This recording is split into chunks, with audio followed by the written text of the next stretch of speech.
feel like this has really changed women's cycling. I think it's going to be very interesting. I wish I could be a road rider. Really, do you? Yeah, I'd love to be. You want to be riding up those mountains? Oh, I'd love it. Do you think you would transition? We're going to conquer the world, aren't we? This is going to be great. Conquer the world. What's occurring? What's occurring, fam? Yeah, it's an exciting day. We're here in the Pinarello store in Wilmslow, Manchester, and we're joined by Manon Lloyd and Emma Finucane. Welcome. Thanks for having us. It's exciting. Obviously, me and Geraint start with what's occurring, but we were having a bit of a discussion before, aren't we? So you can put your own spin on this as you want. How do you want to kick things off?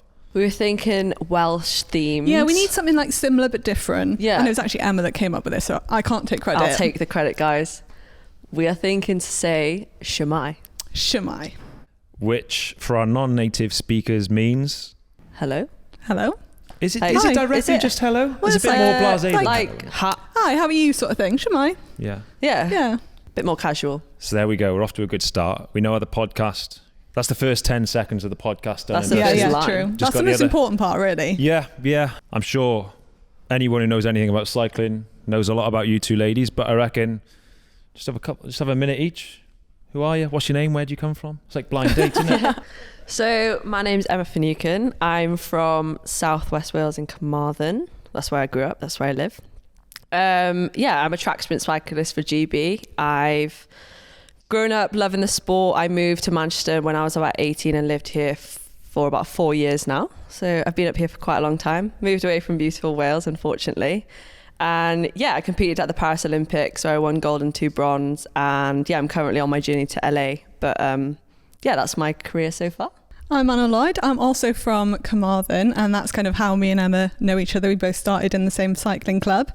I had a career in cycling. I was mainly on the track and the road a little bit, and then retired in 2019 and went into like the world of cycling presenting, doing lots of kind of media stuff, did a few YouTube videos, and now very happily sat here on this new podcast. Very modest. You sell yourself quite short. Yeah. They're shit hot. They're good. Why are we doing this and what's it going to look like? I mean, essentially, it's going to run in parallel, what's occurring and what's occurring fem. But I think going back, me and this is just me being completely honest, certainly myself, I won't talk on behalf of G, but with such a heavy schedule, and I watch the big women's races, I watch the big men's races, I know the big female riders, but I've got to be honest, I don't know all the female riders, so I can't give a good enough input or enough insight into women's cycling as what it deserves. And we were thinking for a long time, is something me and G wanted to do, is to start a What's Occurring Femme. We found the best 2 on the market, and that's where we're at now. So Did you interview anyone else, or was it just me and Emma? We made it past the interviewing stage. just aim for the best, and they both said yes. So yeah, what's the podcast going to look like? What can the listeners expect? We're going to chat about all things women's cycling, our experiences of being in elite sport, and I think like between me and Emma, we have so much experience and knowledge that obviously like you do in the men's side, but I think the women's side is completely different. And I think me and Emma are going to give that a good crack and try and just bring a bit more to women's cycling. And I think it'll be a really nice element to have the female side of the podcast. Yeah, that's kind of why we feel so strongly about this, because I feel like I can bring a bit of a track perspective as well, because that's kind of like where I'm at. But also I love watching the road. I love the women's sport. I love how it's progressing. And I feel like us together, we can give an insight and a bit off topic in terms of we are different athletes. Our bodies are different. We train differently, and a bit more of an insight to like how we work on and off the bike to the men. And I think, it will complement each other really well. And I feel like we're not scared to talk about the nitty-gritty stuff either. So every that will be topic is going to be covered in this pod. Also, I think there's a gap in the market. Like when me and G started What's Occurring, which we can go back right to the start, we'll talk about that after. We were there was a few men's podcasts out there, but there wasn't really any men's podcasts from current professional riders. They were all ex-professionals or people in the industry, but not current professionals, still doing their craft and talking about it. Now there's a few, but I don't think there's really many current female professional cyclists and ex-female professional cyclists. So as a duet, it teams up perfectly. It seems like it's a gap in the market, isn't it? Me still being like in the present, like this new kind of like generation. I feel like women's sport has changed. Like obviously we've got the Tour de France Femmes. There's so many teams coming on to the scene now and things like that. So I feel like we'll give a good insight of that and like go through the new way of women's sport together. And I feel like we already have like so many ideas and topics that we want to cover. It's there's a lot to get through. It's exciting. We're very excited. We're going to conquer the world, aren't we? This is going to be great. Conquer the world. But hopefully there'll be some crossover as well, because I think, as much as I want to learn from you guys, learn the world, whoever you speak to, you can always continue to learn. So hopefully I can learn more about the females cycling, learn more about cycling in general. You guys can learn off us. Hopefully there's a bit of crossover. We'll do some pods together, come to fancy places like this, drink fancy coffee. So hopefully that's the way I kind of see it as well. Yeah, definitely. And I always find it really interesting seeing how men view women's cycling as well. I think that's really interesting. But I feel like we're starting off in a really good place. Obviously, we've got these lovely fancy chairs, but very different to how you first started your first podcast with G. Very different. And we were talking about it before, but it's almost the What's Occurring birthday, give or take. Oh, really? Happy birthday. We got birthday cake. We got Welsh cakes. Stick a candle in those Welsh cakes. With the launch of What's Occurring Femmes, it's quite good to take the listeners back, and how it did start was during the Tour de France. I think it was prior to the start of the tour, actually. And it was mainly G, because he gets a lot more hassle and stuff like that than myself off the press and to do interviews. And we arrived at the tour. I said, all the hassle and the media, I can't be asked. How about we start a podcast, and anyone who asks for an interview or anything, you say, everything I've got to say is on the podcast. And again, it was a lot more G than me. I had the odd interview, but he has a lot. Does he not like interviews? No, who does? I've been out at the Tour de France interviewing him. So does he hate that one? Just put on his game face, can't he? Yeah, he does. He's very good at it. Smile and waves. When you're at the tour, though, every minute you're not recovering is a minute wasted. Yeah. So if you can get back to your bus a minute earlier, it's more that. So if he doesn't win a stage, it's my fault because I asked him a question. Yeah. Well, It is. I don't want to pull that on you, but we were in an industrial estate. We said, can we go get a recorder? So we got this, I think it was like €100. We gave him €50 each, laid on a bed, press play, and off we went. And it was in the Tour de France 6 years ago. So I don't know exactly the date, but it's pretty much our birthday. So it seemed a good time to launch as well. Happy birthday. Yeah. Thank you very much. And obviously, as well as being good at your craft, what makes you even better is you are actually Welsh. And I think we love everyone. We love every corner of the world. But do you really? We are Welsh and proud, aren't we? Yes. So to keep it in-house, both from Carmarthen. Yeah. Both Towie wheelers. Towie riders. Wheelers. Where are you getting wheels Get it from? right, Luke. I told you we wing it. But I was in Maindy Flyers, G was in Maindy Flyers, and you were both in Towie Riders, which didn't really exist. I think, it's quite a new club. Yeah. So how's that all going down there now? I mean, I haven't been back in a long old time, Yeah. but It's still going. It's a big club. But I do remember the Maindy Towie. It was quite an iconic little... There were some battles, weren't there? and they were big clubs. So I just remember like all the Maindies were in their blue and the fluorescent yellow, and we'd be in our like yellow and red. And we'd be the main clubs in Wales. Yeah, I pretty think, much. we were. We ran the show, we did. Yeah. I raced on Carmarthen track, and Great velodrome. yeah, it's good. It is what it is. It is what it is. It's just, Better than Maindy. Yeah. Yeah, I must have been 12, and it was senior racing. It was like a handicap, but I was allowed to ride in. You raced as a senior when you were under 12? Yeah. My dad just Is that allowed? Wow. You know what my old man's like. He'll just wing it. Come on, he's just small for his age. Let him in. And I got like third in the race, and I won a tin of beans with sausages in. From Carmarthen. Yeah. Oh, that's not selling as well. So, Beans sorry and about that. sausages. it was a bit underwhelming. No, it's a good rivalry, and like a friendly rivalry. And my two little boys actually got Maindy Flyers jerseys for Christmas, and it brings it right back, doesn't it? do you reckon they're going to go down the cycling route? Hopefully not. Yeah. A lot of people say that, don't Yeah. they? They don't really want their kids to go down that kids route. to ride when you have kids? I don't know. It's a hard one because obviously it's like given me so much and so many experiences, and I wouldn't be sat here today if I hadn't kind of gone down that route. But I know what you mean. Like, it is such a dangerous sport. It's stressful. It's not all unicorns and I feel rainbows. like it'd be quite cool to go to a different, like, I don't know, if they do skiing, there's like a winter That's dangerous as well, Yeah, though. but Maybe like experience something ping pong. else is like, Yeah. I don't know, Yeah. whatever they wish. Do you know what? It's like, it's the typical father thing to say, but whatever they want to do, you support them Yeah. 100%. If they want to ride a bike, I'll have to try and get fit again and ride my Yeah. bike. But it's just, I don't know if I want to be that deep into the cycling world and travel. You know what our parents have done for us. I mean, traveling as a parent, it's pretty brutal, Yeah. like traveling up and down the country every week. There's football pitches everywhere. It's so easy. Yeah. You just go play football. But they'll never make it as a professional footballer. will But they? if they never say do, never. If they do, great. Daddy's retiring. What's Occurring's over. He's off. See you later. Right then, let's keep looking into the future of What's Occurring Femme. On What's Occurring, we've had lots of different guests, male, female, in cycling, out of cycling. Ben Stiller was probably one of the coolest things. How did you wrangle that one? That's pretty impressive. I can't claim any of that. So Ben Stiller's a massive cycling fan, and he did a tweet saying, "Best of luck, Geraint Thomas." G messaged him, "Do you want to come on the pod?" He was like, "Sure." And then we were on Riverside, what we do it on, and he pops up, and it was like surreal. Yeah, I bet. Surreal.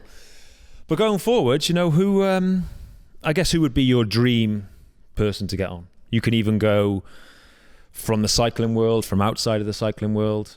Go on, Emma, fire us off. Okay, Bear Grylls. Nice. I think he'd be sick.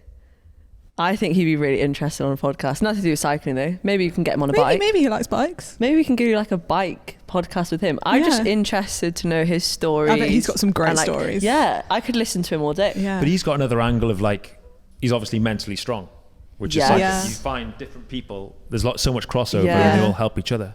Yeah. Bear Grylls, yeah. Yeah, I know. Pretty cool that. I'm going to go Valtteri Bottas just because, I mean, I do love F1, but I also think like he's obviously going out with Tiffany, professional cyclist. He loves cycling. I think that would be a really interesting I pod. swear I saw him at a cycling race.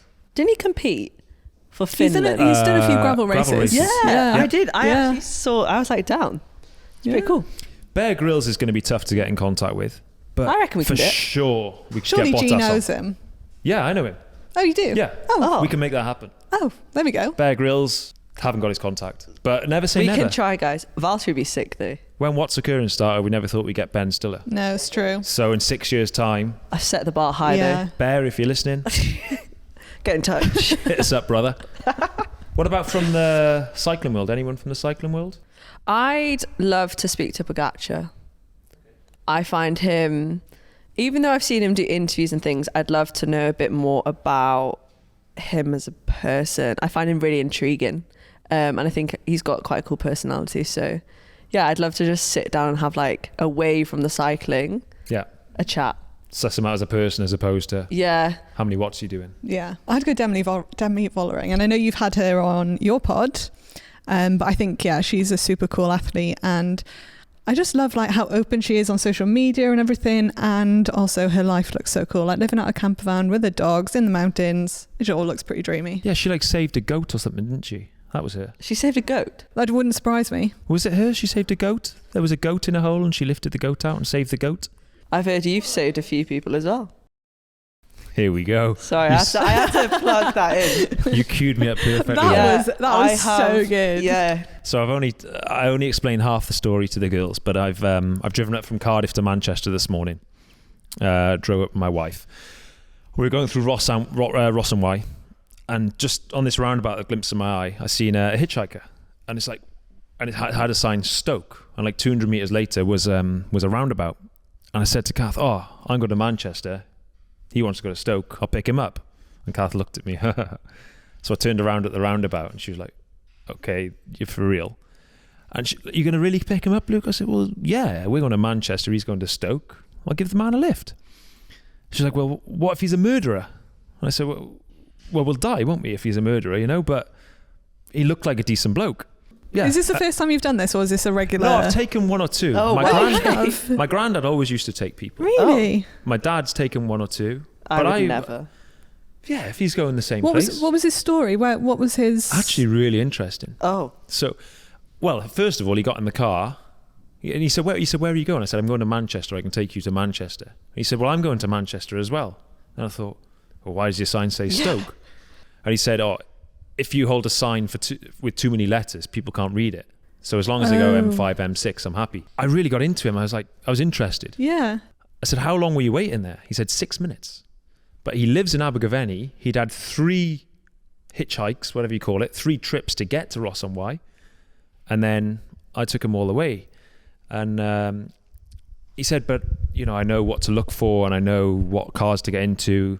He said, because I'm a professional. I've been doing this 25 years. No way. What? So he's a professional hitchhiker. Is that a thing? A professional? Apparently.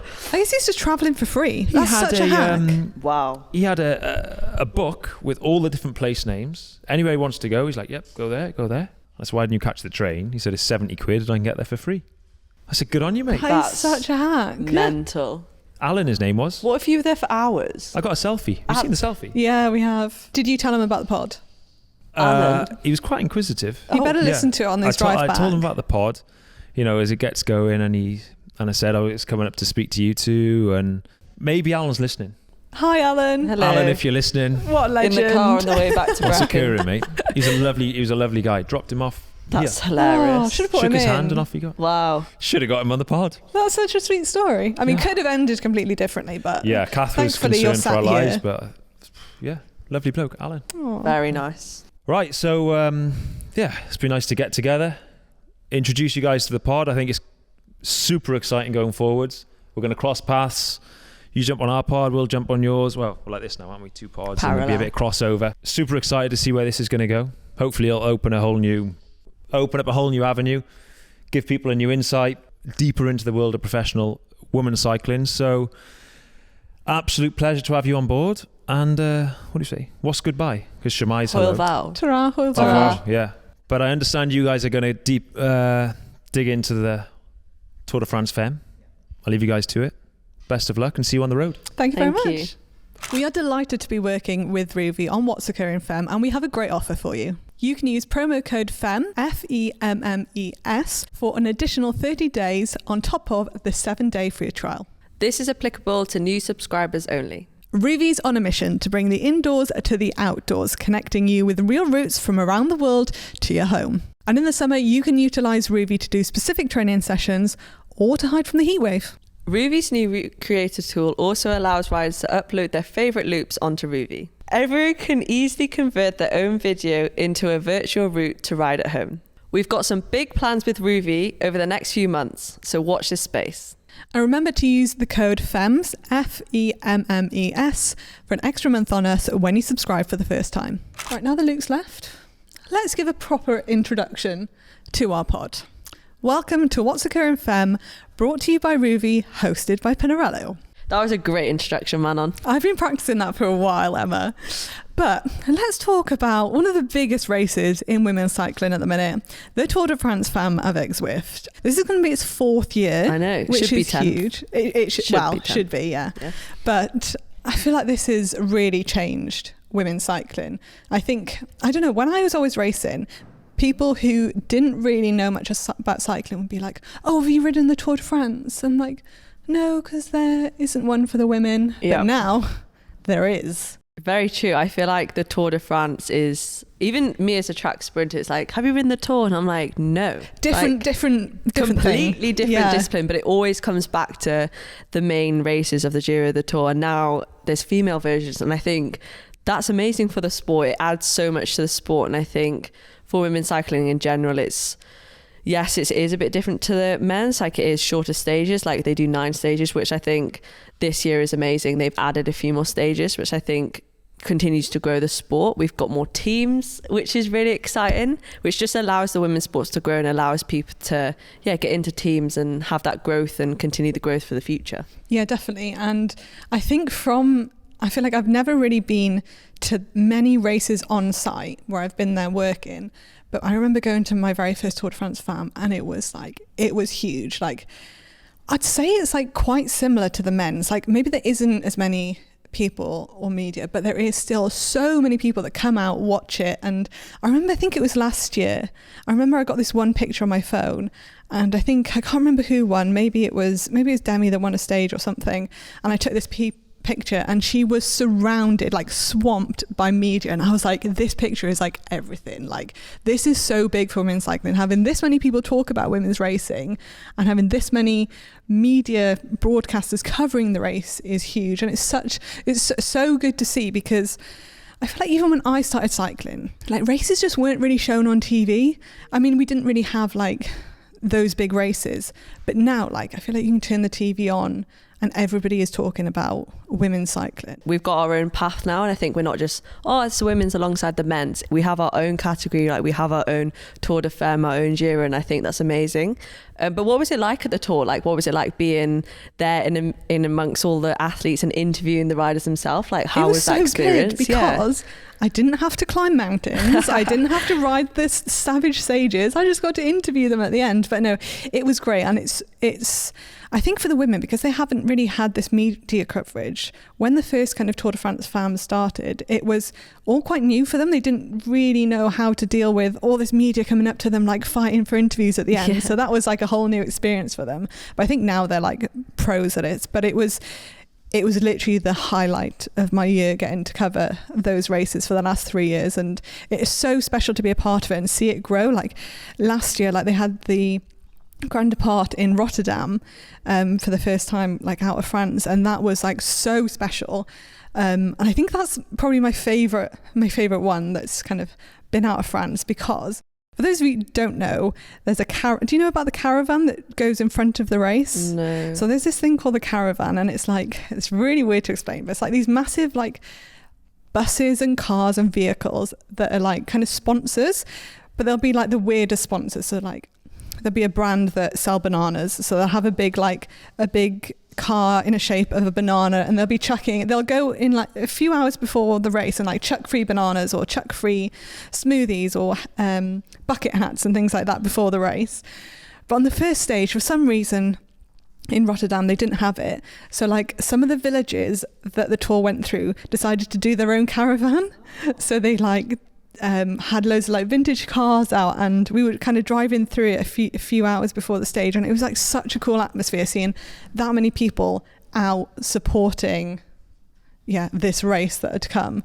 Damn. It was incredible. I'll look out for the caravan this time. Yeah. I didn't even know that was something a thing. special. I'll show you some pictures later. It's and people just love free stuff as well. Yeah, valid. Like, yeah. Why do you want a free banana? I wish we had that at track cycling. Yeah, no, got no caravans. Maybe track cycling needs a bit of this jazz. A bit of a banana caravan before we get out and fuel us for the race. No, I think that's amazing, and I think I can't wait to like follow it along this year and be a bit more a part of it and understand it more from like your perspective and be part of it on the pod as well. I think obviously it's really cool. You doing track cycling is very different, but do you follow road cycling? Do you like road cycling? I love it. Absolutely love it. I've grown up. Yeah, I think part of the reason why I got on a bike was because of the Tour de France, obviously. But yeah, I love watching road, and I think I'm living my inner, I wish I could be a road rider. Really, do you? Yeah, I'd love to be. You want to be riding up those mountains? Oh, I'd love it. If I was lighter and more of a road rider, I'd absolutely love it. Since I was about 10, I kind of wish I'd be part of like the Tour de Femmes, or it's like a wish that it will never happen. But never say never. Like you've said it now. But, do you think you would? It's transition. It's the 6 hour, like I know I hate gym, but 6 hours on a bike, being that disciplined is pretty savage. I think I should enjoy living it through them too. Yeah. But yeah, I'm a huge sports fan in general, Formula One, football, rugby, cycling. I'm just watch track cycling. I love like a bit of everything. Yeah, I love sport, and I think the Tour de Femmes, I've watched that so much more now, and it is such an interesting race. It's such a cool race. It's really good for women's sport, and I think I'm so excited to follow it along this year. And I think what makes it even more exciting this year is that we have so many more like GC contenders coming back. So we've got like Pauline Franprevot, she's come back to the road. We've got Anna van der Breggen that retired, became a DS, and is now back in the peloton, which is crazy. And I feel like this year is definitely going to be the most exciting year that we've seen for sure of the Tour de France Femmes. And I'll be honest, I don't know who's going to win. Demi has been pretty dominant this year, and I know after losing by 4 seconds last year, she'll be fighting for that one. I think she's going to be fired up, ready to go.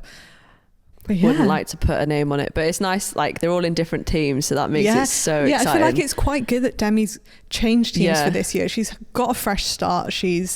I don't know, I think it's been really good for her. And it just kind of, SD Worx had so many dominant riders that they almost didn't know how to deal with it. So now that they've kind of spread across the field a little bit more, I think it's going to be very interesting. Well, this year, I'm actually excited to be able to watch the whole tour, because last year I was quite occupied with games prep, and I just feel like I was here, there and everywhere. So this year it'd be nice to actually sit on the sofa and watch the tour unfold, because I heard last year it was very dramatic towards the end. It was very dramatic, but there isn't anything better than sitting down watching a bike race with a cup of tea, maybe a few Welsh cakes. Maybe I'll be taking some then.